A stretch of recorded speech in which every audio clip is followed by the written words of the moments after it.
In 2025 alone, Ukraine's elite Alpha Special Forces Group, part of the Security Service of Ukraine (SBU), achieved remarkable success by striking 5 major Russian military airbases, resulting in the destruction of 15 military aircraft and causing over $1 billion damage to airbase and aviation infrastructure.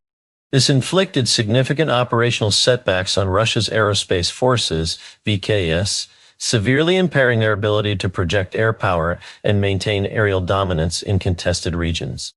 For Russian President Vladimir Putin, these losses represent not just a tactical defeat, but a serious strategic blow, further exacerbated by the ongoing difficulties faced by the Tupolev aircraft company, one of Russia's foremost aerospace manufacturers responsible for producing strategic bombers and dual-use airliners.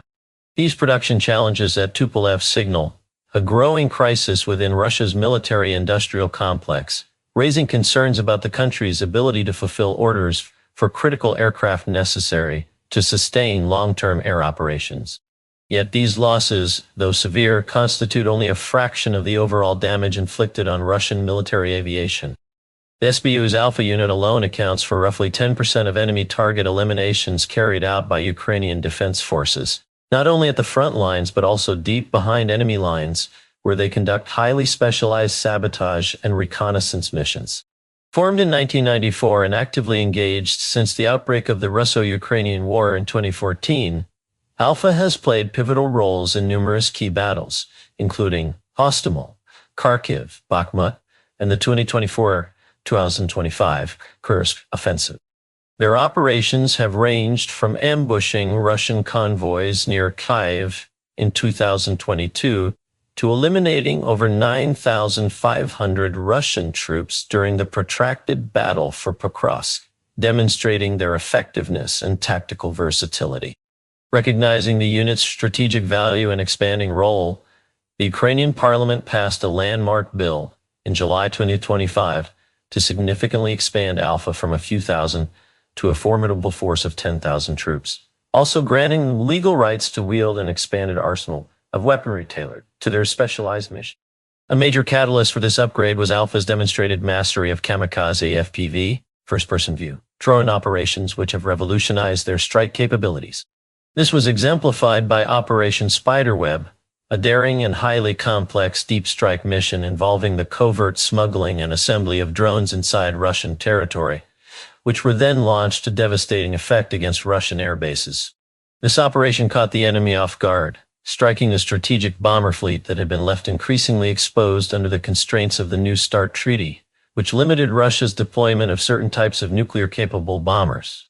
The success of Operation Spiderweb not only showcased the innovative use of technology and tactics by Ukrainian forces, but also underscored the enormous risks involved, including the potential for triggering a nuclear response amid the heightened tensions. This high-stakes environment illustrates the intense pressure on Ukraine to degrade Russia's military aviation capabilities, while highlighting the complex challenges Russia faces in replenishing its aircraft losses and maintaining air force strength amid the protracted conflict. The ongoing struggle for air superiority remains a critical factor shaping the broader military and geopolitical dynamics of the war, as both sides adapt to evolving threats and seek to leverage technological advancements in pursuit of strategic advantage. Strategic nuclear bombers are deliberately kept visible to the opposing side satellites to ensure transparency and verification. Conversely, Operation Spiderweb stands out as one of the most daring, inventive, and impactful asymmetrical attacks of this century, if not in all of history. The world was astounded by images and footage showing burning Russian bombers at the supposedly impregnable Alenia Belaya and Ivanovo-Severny airbases. In the immediate aftermath, Ukrainian officials claimed to have disabled dozens of Russia's most prized aircraft, many of which were permanently out of commission. Major Western media outlets, including Euronews, reported that around one-third of Russia's strategic bomber fleet had been destroyed. When the assessment was finalized, the confirmed damage or destruction across the 5 targeted bases included 7 or 8 Tu-95 bombers, 4 at Alenia, and the rest at Belaya, 4 Tu-23 bombers at Belaya, an Antonov An-12 transport plane at Olenya, and 2 Beriev A-50 airborne, early warning and control aircraft at Ivanova Severo. Financially, the loss of the 2 A-50s would be the most severe for Russia if they are irreparable, as each is valued at approximately $350 million. This is especially critical given that fewer than 10 A-50s remain operational, and these aircraft play a vital role in coordinating Russian air operations. Losing a fifth of this fleet in a single strike would be catastrophic for Russia, particularly in light of ongoing difficulties Russia faces in acquiring new planes, a topic we will discuss shortly. The bombers damaged or destroyed cost considerably less than the A-50s, with the Tu-95M valued between $50 and $125, and the modernized Tu-23 between $40 and $100 million. Using the higher estimates, the total cost of Operation Spiderweb to Russia, solely in terms of aircraft damage, is estimated at around $2 billion.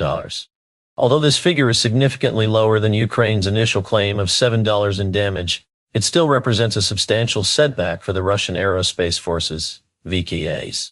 Assuming all affected bombers are permanently out of action, the 12 bombers lost in Operation Spiderweb likely represent about 1/10 of Russia's strategic bomber fleet, rather than the 1/3 claimed by Ukraine.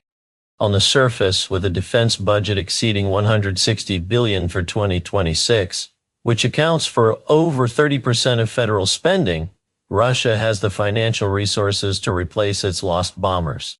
However, the real challenge for Putin is not just funding, but actually procuring replacement aircraft or any new bombers at all. For one, both the Tu-95 in its original M variant or the more advanced MSM, and the Tu-23 are Soviet-era designs, and their manufacturer, Tupolev, no longer produces new models. Consequently, once these bombers are retired or lost, they cannot be replaced on a like-for-like basis. This is a particularly difficult problem to solve, and it is an example of the unique insights we provide weekly on the Military Show. If you want to stay informed on such issues, subscribing to the channel is recommended. The Tu-95 first took flight in 1952 and remains Russia's primary long-range turboprop bomber despite its age. Its extended range, nuclear missile payload capacity, and distinctive propeller sound continue to make it a cornerstone of Russian deterrence strategy. The Russian Ministry of Defense began a comprehensive upgrade program in 2015 to prolong the service life of the remaining Tu-95 fleet into the 2040s. Each Tu-95M conversion includes new NK-12 MPM engines, the SOI-21 phased array radar, and navigation systems supported by GLONASS, Russia's equivalent of GPS, ensuring that this iconic bomber remains relevant in modern warfare.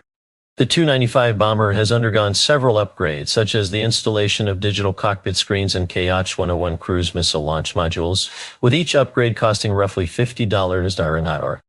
Additionally, Russia spends an estimated $3 to $5 million annually per aircraft on depot-level inspections, propeller balancing, corrosion control, crew training, and nuclear surety certification.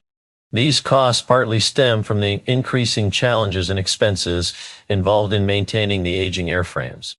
Even before sanctions, spare parts for the NK-12 turboprop engine, the most powerful turboprop in the world, were scarce, and overhauls for the reversing cycle gearbox alone are estimated to cost over $2 every 1,500 flight hours. The unprecedented economic sanctions imposed after Russia's invasion of Ukraine have exacerbated these difficulties, with prices for materials like titanium and aluminum rising by 28% between 2020 and 2024, which has driven up the costs of replacing skin panels. Consequently, many components are now salvaged from stored airframes. Still, despite the $50 million refurbishment cost, the Tu-95 offers Russia a favorable deterrent per dollar ratio. It is much cheaper to operate than the US's modern B-2 Spirit and upcoming B-21 Raider strategic bombers, as well as its older B-52 bombers, which are contemporaries of the Tu-95. With a flight radius of 9,300 miles, crews can launch stealthy Shrapnel 100, A-1 cruise missiles from well outside enemy air defense zones, eliminating the need for billion-dollar stealth airframes. Moreover, Russia has long established infrastructure for regular Tu-95 missions using airbases like Engels 2 and Ukrainka. Before the conflict, Russia had approximately 50 active Tu-95s, though it is believed to have lost between 7 and 10 during the war, leaving about 80% of the fleet intact. However, only a few of these have undergone the upgrade process, which contributes to the challenges faced by Putin's forces. A similar situation applies to the Tu-20-13 bomber, which evolved from earlier Tu-20-1NM versions. The Tu-20-1 first flew in July 1971 and saw combat in Afghanistan between 1987 and 1989. The Tu-20-13 made its maiden flight in 1977, was added to the inventory in 1983, and was first deployed in combat during the Chechen conflict in 1995. This bomber measures 139 feet in length, with a wingspan of 112 feet and a height of 36 feet, weighing nearly 117,000 pounds empty and up to 279,000 pounds at takeoff. It cruises at 559 miles per hour, can reach speeds of up to 1429 miles per hour, and flies at altitudes just under 46,000 feet with an operational range of 4,350 miles. As a platform capable of carrying nuclear missiles, it plays a significant role in Russia's nuclear deterrence, but it has also been used to launch conventional missiles against Ukraine. It can carry Kh-32 missiles, Kh-15 or Kh-15P, anti-radar missiles, or FAB glide bombs equipped with modern guidance modules, which Russia has heavily employed to strike Ukrainian frontline positions and settlements. Like the Tu-95, the Tu-20-13 has required substantial upgrades to remain viable in modern combat. In 2017, the Russian Ministry of Defense announced plans to upgrade half of the 60 active Tu-20-13 bombers to the advanced Tu-20-13 variant. The first modernized aircraft was rolled out at Tupolev's Kazan Aviation plant and conducted its maiden flight on December 28, 2018. However, progress has been slowed significantly, especially following Russia's invasion of Ukraine and the resulting sanctions imposed on the country, which have disrupted the upgrade process and complicated maintenance efforts. Progress in Russia's strategic bomber program has stalled dramatically, with the country believed to have lost up to 9 aircraft during the ongoing conflict. Only a single further upgraded Tu-20-13 bomber has been delivered in 2023, raising significant concerns for President Putin. Production of new units is no longer possible, and it remains unclear how many of the remaining 28 bombers earmarked for upgrades will actually be modernized in the future. The manufacturer, Tupolev, is evidently struggling to meet its obligations, as indicated by the growing number of lawsuits filed against it by the Russian Ministry of Defense and other parties. The root of these problems appears to lie in production bottlenecks caused by insufficient capacity and manpower at Tupolev's massive Kazan Aviation plant, case, where the Tu-95 and Tu-20 upgrades are supposed to take place alongside the construction of new Tu-116 bombers, the most modern element of Russia's strategic bomber triad, as well as Tu-200 will use civilian airlift. Documentation from various lawsuits reveals that the plant is failing to deliver any of these projects on schedule. In May 2025, the Moscow Arbitration Court ruled on a case brought against Tupolev by the Russian Ministry of Defense the previous summer. This lawsuit, which entered the court in January 2025, initially claimed 360 million rubles, about $4.70 million, but was later increased to 3 billion rubles, around 40 million. Ultimately, the court ordered Tupolev to pay this 3 billion ruble amount, which Russian media suggest is related to delays in fulfilling its contractual obligations. However, this was not the first time the Russian Ministry of Defense took Tupolev to court, nor will it be the last. In 2019, the ministry filed a demand to recover 4.6 billion rubles, about $60, for missed aircraft repair deadlines, though the court only partially upheld the claim, reducing the amount to 13 million rubles, approximately $172,000. Following the May 2025 ruling, The ministry filed another lawsuit in November seeking 930 million rubles, around 1230 cents million, over economic disputes related to civil legal relations, again almost certainly connected to Tupolev's failure to deliver bombers on schedule. According to defense analyst and Ukrainian serviceman Ivan Kyrashevsky from the 413th Regiment of the SBS raid unit, the total 3.9 billion rubles demanded by the ministry would barely cover the cost of repairing or refurbishing a single Tu-95M's bomber, underscoring the severe difficulties Tupolev faces in supplying the Russian armed forces. Tupolev's delivery problems extend beyond military contracts. In 2025, the company was sued twice by oil and gas giant Tatneft for failing to deliver two Tu-214 aircraft to its airline UVT, Aero. The airline had contracted to receive 4 Tu-214s produced at KAZ, with the first 2 scheduled for delivery in October 2040 and the remaining 2 by September 25. But the contract was not fulfilled. Tatneft filed a lawsuit against Tupolev and KAZ for 6.2 billion rubles, around $80 billion. Multiple postponements occurred as the parties attempted to reach a settlement.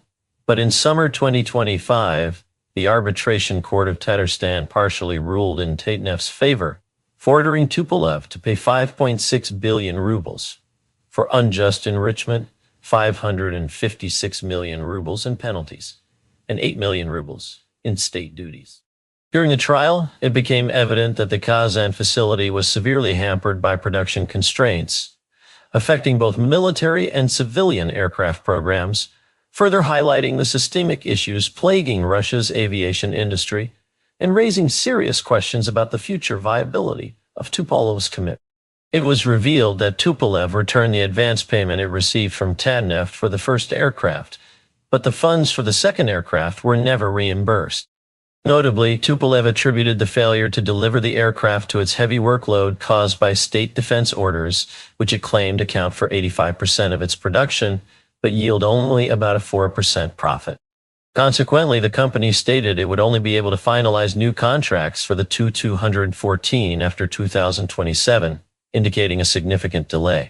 From Tupolev's own admission, this strategically important company struggles to meet the demands of the Russian state, let alone fulfill obligations to its commercial clients.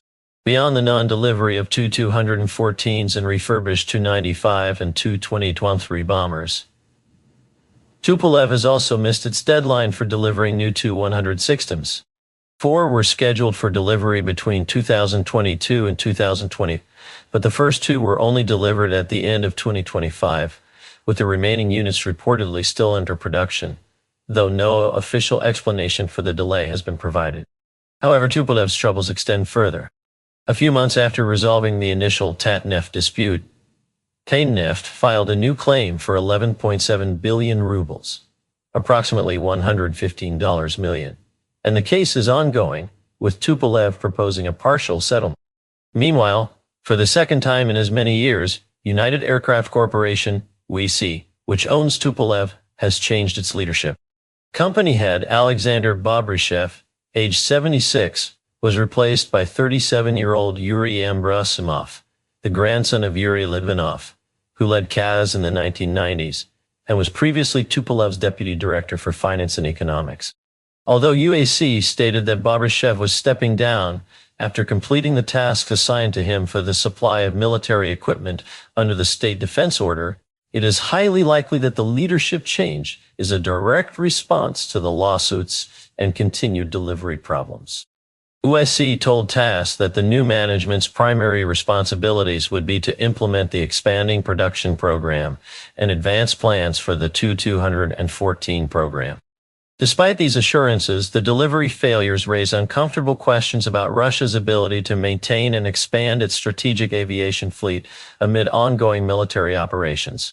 In October, Rustam Minikhanov, the head of Tatarstan, announced that the main industrial facilities for mass production of Tu-214 passenger aircraft would be operational this year, though it remains unclear whether this project will alleviate the backlog and how long that might take.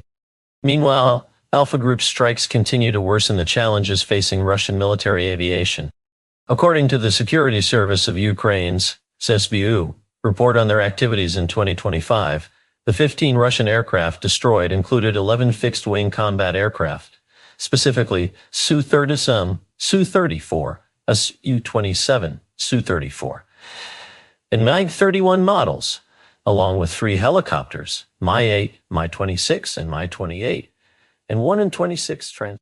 Interestingly, the damaged Tu-95 and Tu-22M3 bombers from Operation Spiderweb were not included in this tally, possibly because that operation involved other branches of the Ukrainian military, and the SBU only claimed hits solely attributable to their own forces. The destroyed aircraft represent a broad spectrum of Russia's core tactical and operational aviation fleet, covering roles such as air superiority, strike, interception, transport, and rotary wing support. The loss of Su-30s directly impairs Russia's capacity to execute combined air defense and offensive aviation missions within a single platform, while the loss of Su-34s, Russia's primary frontline bombers, results in fewer options for frontline strike capabilities. Fab glide bombs continue to shower down, while Russia's older aircraft like the Su-27s and Su-24s, largely considered outdated, primarily serve secondary roles such as escorting strike aircraft. In contrast, the MiG-31 interceptors hold a crucial strategic position in Russia's air defense system. These aircraft are specifically designed to engage high-speed threats, including strategic bombers and cruise missiles, and are also employed as launch platforms for the Kh-47M2 Kinzhal hypersonic missile. Interestingly, unlike the challenges Russia faces in replacing its bombers, the replacement of other non-Tupolev aircraft appears to be progressing relatively smoothly. According to recent research from the London-based think tank RUSI, Russia has received at least 135 new fighters during the ongoing conflict, including 55 to Su-35s, around 20 of the newer, supposedly stealthy Su-57s, up to 50 Su-34s, and between 25 and mid-25. RUSI's report also challenges the official Ukrainian claim of over 400 Russian aircraft losses, estimating instead that around 130 fixed-wing aircraft have been either shot down or severely damaged, suggesting that Russia's fighter strength has not yet been critically diminished by Ukrainian attacks. Supporting this notion, Russian President Vladimir Putin asserted in late December that since February 2022, arms and ammunition production had surged by 22 times, tank production increased 2.2 times, military aircraft output rose 4.6 times, electronic warfare equipment grew 12.5, and rocket artillery production expanded 9.6 times, with strike weapons and ammunition seeing a staggering 2-fold. These figures were presented during a televised Kremlin meeting with defense industry officials. Furthermore, the introduction of advanced long-range weapons such as the Oreshnik, Burevestnik, Poseidon, and Vanguard systems raises questions about the continuing significance of Russia's strategic bombers as nuclear deterrents. Experts like Ruslan Pukov, director of the Center for Analysis of Strategies and Technologies, are increasingly skeptical about maintaining traditional military assets like tanks and bombers, arguing that cheaper, more sophisticated technologies such as FPV drones render these older systems vulnerable and economically inefficient. He advocates for abandoning these outdated platforms in favor of modern weaponry like missiles and drones. Ironically, Ukraine's destruction of Russia's older military capabilities might inadvertently accelerate the deployment of more advanced, potentially more dangerous technologies. Nevertheless, it is likely only a matter of time before elite units such as Alpha Group also target these emerging systems. We will continue to monitor and update you on these developments, so be sure to subscribe to the channel to stay informed. Thank you for watching.